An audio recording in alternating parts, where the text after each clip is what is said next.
Hi friends, സിനിഫ്ലിക്സിന്റെ ഏറ്റവും പുതിയ വീഡിയോയിലേക്ക് നിങ്ങൾക്ക് എല്ലാവർക്കും സ്വാഗതം. 2019 ലോകേഷ് കൈദി എന്ന സിനിമ സംവിധാനം ചെയ്ത് പുറത്തിറങ്ങി കഴിഞ്ഞപ്പോൾ പ്രേക്ഷകരായ നമ്മൾ ആകാംക്ഷയോടെ കാത്തിരുന്ന ഒരു കാര്യമായിരുന്നു ചിത്രത്തിന്റെ രണ്ടാം ഭാഗം എപ്പോൾ പുറത്തിറങ്ങുമെന്നും. എന്നാൽ ഈ ഒരു ചിത്രത്തിന്റെ രണ്ടാം ഭാഗം ഇറക്കാതെ ലോകേഷ് അടുത്തതായി സംവിധാനം ചെയ്തത് കമലഹാസനെ നായകനാക്കി വിക്രം എന്ന സിനിമയായിരുന്നു. വിക്രം എന്ന സിനിമ റിലീസായതിനു ശേഷമാണ് പിന്നീട് നമുക്ക് മനസ്സിലായത് ലോകേഷ് സിനിമാറ്റിക് യൂണിവേഴ്സ് എന്ന LCU ഈ സിനിമകളിലൂടെ ക്രിയേറ്റ് ചെയ്യുകയായിരുന്നു എന്ന്. അങ്ങനെ കൈദി എന്ന സിനിമയ്ക്ക് ശേഷം കാത്തിരുന്നത് കൈദി 2 ആയിരുന്നു എങ്കിൽ വിക്രം എന്ന സിനിമയുടെ റിലീസിന് ശേഷം നമ്മൾ ആകാംക്ഷയോടെ കാത്തിരിക്കുന്ന ചിത്രങ്ങളുടെ എണ്ണം കൂടുകയാണ് ചെയ്തത്. വിക്രമിന്റെ രണ്ടാം ഭാഗവും കൈദിയുടെ രണ്ടാം ഭാഗവും അതോടൊപ്പം തന്നെ വിക്രം എന്ന സിനിമയുടെ അവസാന ഭാഗത്ത് വന്നു പോകുന്ന സൂര്യയുടെ സ്റ്റാൻഡ് അലോൺ മൂവിയും എല്ലാമാണ് പ്രേക്ഷകർ കാത്തിരിക്കുന്ന ചിത്രങ്ങളുടെ ലിസ്റ്റിൽ ഇടം നേടിയത്. പിന്നീട് വിക്രം എന്ന സിനിമയുടെ രണ്ടാം ഭാഗം ചെയ്യാതെ ലോകേഷ് അടുത്തതായി സംവിധാനം ചെയ്തത് വിജയ് നായകനായി ലിയോ എന്ന സിനിമയായിരുന്നു. ലിയോ എന്ന സിനിമ റിലീസാവുന്ന അവസരത്തിൽ ലോകേഷ് പറഞ്ഞത് ഇത് ഒരിക്കലും LCയുമായി ബന്ധപ്പെട്ട ഒരു സിനിമയല്ല, ഇത് തികച്ചും ഒരു സ്റ്റാൻഡ് അലോൺ മൂവിയാണ് എന്ന തരത്തിലായിരുന്നു ലിയോ എന്ന ചിത്രം ലോകേഷ് പ്രൊമോട്ട് ചെയ്തത്. എന്നാൽ ലിയോ റിലീസ് ആയതിനു ശേഷവും ഇത് LCയുയിൽ ബന്ധപ്പെട്ട സിനിമയാണെന്ന് നമുക്കെല്ലാവർക്കും മനസ്സിലായി. പിന്നീട് ഈ ഒരു ചിത്രത്തിന്റെയും രണ്ടാം ഭാഗം എന്ന് പുറത്തിറങ്ങുമെന്നാണ് നമ്മൾ ആകാംക്ഷയോടെ കാത്തിരുന്നത്. അങ്ങനെ LCയുവിൽ തന്നെ ഒരു പിടി ചിത്രങ്ങൾക്ക് വേണ്ടി പ്രേക്ഷകർ ആകാംക്ഷയോടെ കാത്തിരിക്കുകയാണ്. ഈ ഒരു അവസരത്തിലാണ് താൻ തന്നെ സംവിധാനം ചെയ്ത് പുറത്തിറക്കുന്നതിന് പകരം വേറെ ഒരു സംവിധായകനെ കൊണ്ട് സംവിധാനം ചെയ്യിപ്പിച്ച് LCയുയിൽ ഉൾപ്പെട്ട ഒരു സിനിമ ഇപ്പോൾ ലോകേഷ് റിലീസ് ചെയ്യുവാൻ വേണ്ടി തയ്യാറെടുക്കുന്നത്. ബെൻസ് എന്നാണ് ഈ ഒരു ചിത്രത്തിന്റെ പേര്. ബെൻസ് എന്ന സിനിമയും ലോകേഷ് സിനിമാറ്റിക് യൂണിവേഴ്സിൽ ഉൾപ്പെട്ട സിനിമയാണ് എന്ന് ഒഫീഷ്യലി അനൗൺസ് ചെയ്തിരിക്കുകയാണ്. ഈ ഒരു ചിത്രമാണ് ആദ്യമായിട്ട് ലോകേഷ് സിനിമാറ്റിക് യൂണിവേഴ്സിൽ ഉൾപ്പെട്ട സിനിമയാണ് എന്നുള്ള ലേബലിൽ പുറത്തിറങ്ങുന്ന ആദ്യ ചിത്രം. ഇതുവരെയുള്ള ചിത്രങ്ങളെല്ലാം തന്നെ നോർമൽ രീതിയിലാണ് സിനിമ പ്രൊമോട്ട് ചെയ്തിരുന്നത്. എന്നാൽ ഈ ഒരു സിനിമ റിലീസ് ആവുന്നതിന് മുന്നേ തന്നെ ഇത് ലോകേഷ് എന്ന സംവിധായകന്റെ ലോകേഷ് സിനിമാറ്റിക് യൂണിവേഴ്സിൽ ഉൾപ്പെട്ട സിനിമയാണ് എന്ന് ഒഫീഷ്യലി സിനിമയുടെ ഭാഗത്തു നിന്ന് കൺഫർമേഷൻ വന്നിരിക്കുകയാണ്. ലോറൻസ് ആണ് ഈ ഒരു സിനിമയിൽ ബെൻസ് എന്ന കഥാപാത്രത്തെ അവതരിപ്പിക്കുന്നത്. MCയുയിലും DCയുയിലും നമ്മൾ കാണുന്നതാണ് ഒരേ സംവിധായകൻ തന്നെ എല്ലാ സിനിമകളും സംവിധാനം ചെയ്യാതെ ഓരോ ക്യാരക്ടേഴ്സിന്റെ ഓരോ സ്റ്റാൻഡ് അലോൺ മൂവീസും സംവിധാനം ചെയ്യുന്നത് പല സംവിധായകരാണ്.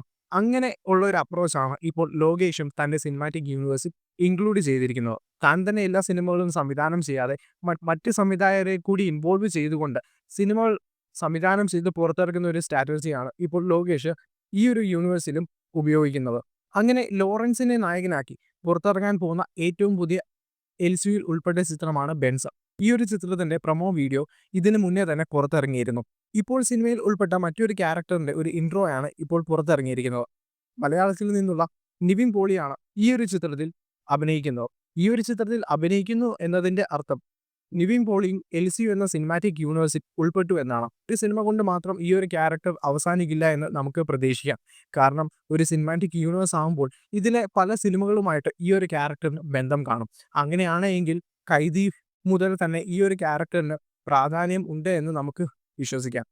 അങ്ങനെയുള്ള ഒരു വലിയ ക്യാരക്ടറിനെ ആയിരിക്കാം ഒരുപക്ഷെ നിവിൻ പോളി ഈ ഒരു സിനിമയിൽ അവതരിപ്പിക്കുന്നത്. അങ്ങനെയാണ് എങ്കിൽ നിവിൻ പോളിയും LCയുയിലെ ഒരു പ്രധാന ക്യാരക്ടറായിട്ട് നമുക്ക് ഇനി ഭാവിയിൽ കാണുവാൻ വേണ്ടി സാധിക്കും. ഈ ഒരു ക്യാരക്ടറിനെ ഇൻട്രൊഡ്യൂസ് ചെയ്യുമ്പോൾ ആദ്യം മനസ്സിൽ ഓർമ്മ വന്നത് ലോകേഷ് തന്റെ സിനിമാറ്റിക് യൂണിവേഴ്സിലെ രണ്ടാമത്തെ ചിത്രമായ വിക്രം എന്ന സിനിമയിൽ റോളക്സ് എന്ന കഥാപാത്രത്തെ ഇൻട്രൊഡ്യൂസ് ചെയ്ത ആ ഒരു മെത്തേഡായിരുന്നു. ഈ ഒരു ചിത്രത്തിലും മാക്സിമം വയലൻസ് കാണിച്ചുകൊണ്ടാണ് ഈ ഒരു ക്യാരക്ടറിനെ ലോകേഷ് തന്റെ LCയുയിലേക്ക് ഇൻട്രൊഡ്യൂസ് ചെയ്യുന്നത്. മാക്സിമം വയലൻസും എന്ന് പറയുന്ന അതേ സമയത്ത് തന്നെ കോമഡിയും ഒരു ഡാർക്ക് ഹ്യൂമറും ഈ ഒരു ക്യാരക്ടറിന് കൊടുത്തിരിക്കുന്നതായിട്ട് നമുക്ക് കാണുവാൻ വേണ്ടി സാധിക്കും. മറ്റൊരു പ്രത്യേകത ഈ ഒരു ക്യാരക്ടറിന്റെ പേരാണ്. വാൾട്ടർ എന്നാണ് ഈ ഒരു ക്യാരക്ടറിന് സിനിമയിൽ നൽകിയിരിക്കുന്ന പേര്. വാൾട്ടർ എന്ന പേര് കേൾക്കുമ്പോൾ ആദ്യം ഓർമ്മ വരുന്നത് ബ്രേക്കിംഗ് ബാഡിലെ വാൾട്ടർ വൈറ്റിനെ തന്നെയാണ്. ആ ഒരു സീരീസിന്റെ പ്രധാന ഫാക്ടർ ഡ്രഗ്സ് ആയിരുന്നു. ഈ ഒരു സിനിമാറ്റിക് യൂണിവേഴ്സിലെയും മെയിൻ ഫാക്ടർ എന്ന് പറയുന്നത് ഡ്രഗ്സും അതിനെ തടയുവാൻ വേണ്ടി നടത്തുന്ന യുദ്ധവുമാണ്. അപ്പോൾ ഈ ഒരു ക്യാരക്ടറിനും ഈ ഒരു എലമെന്റുമായിട്ട് ബന്ധമുണ്ട് എന്ന് നമുക്ക് പ്രതീക്ഷിക്കാം. അങ്ങനെയാണെങ്കിൽ അവസാനം ഇത് എത്തിച്ചേരുന്നത് LCയുയിലെ മെയിൻ വില്ലനായ റോളക്സിന്റെ അടുത്തേക്കായിരിക്കാം. ഒരുപക്ഷെ വിജയ് സേതുപതി അവതരിപ്പിച്ചതുപോലെ തന്നെ റോളക്സിന്റെ മറ്റൊരു സഹായി ആയിരിക്കാം ഒരുപക്ഷെ ബെൻസ് എന്ന സിനിമയിലൂടെ നമ്മൾ കാണുവാൻ വേണ്ടി പോകുന്ന നിവിൻ പോളി അവതരിപ്പിക്കുന്ന ഈ ഒരു ക്യാരക്ടർ. അവർ തമ്മിലുള്ള ഒരു കോംബോ സീൻ നമുക്ക് ഭാവിയിൽ പ്രതീക്ഷിക്കാൻ സാധിക്കും. നിങ്ങൾക്ക് ഈ ഒരു വീഡിയോ ഇഷ്ടപ്പെട്ടെന്ന് കരുതുന്നു. ഇഷ്ടപ്പെട്ടെങ്കിൽ തീർച്ചയായും വീഡിയോ ലൈക്ക് ചെയ്യുക. തുടർന്നും ഇങ്ങനെയുള്ള വീഡിയോസ് കാണുന്നതിന് വേണ്ടി നമ്മുടെ ചാനൽ സബ്സ്ക്രൈബ് ചെയ്യുന്ന കാര്യം കൂടി പരിഗണിക്കുക.